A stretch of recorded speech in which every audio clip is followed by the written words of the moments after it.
So I recently moved into 1600 South East Street, and the place was furnished, and I was not really aware of this, so I thought it was really cool.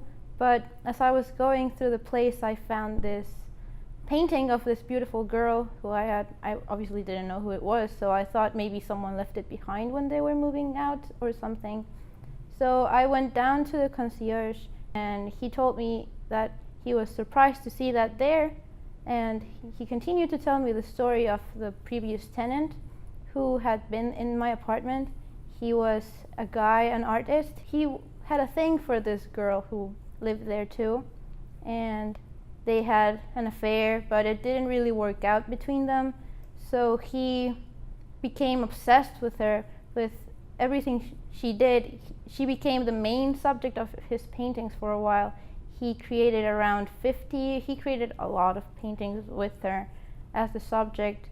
And later on, he found out that she was getting married to his brother. So he did not take that well at all. And he locked himself in the apartment, and he burned down the paintings with him inside of the apartment. I thought it was a joke when I heard this story. I thought he was just trying to scare me, but I didn't give it much thought until one night I kept waking up in the middle of the night. I heard noises.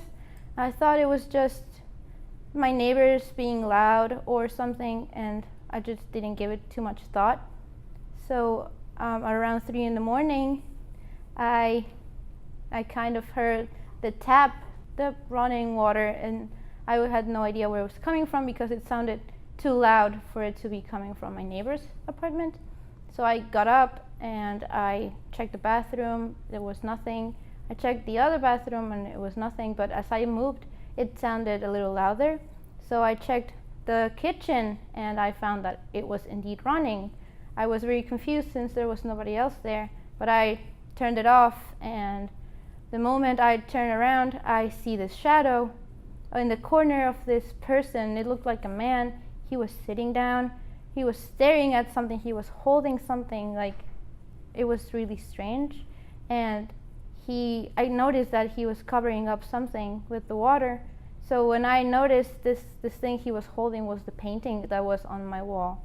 So I looked back to see if the painting was still there, and it wasn't. So I got really freaked out, and when I looked back, there was nothing, and it was gone.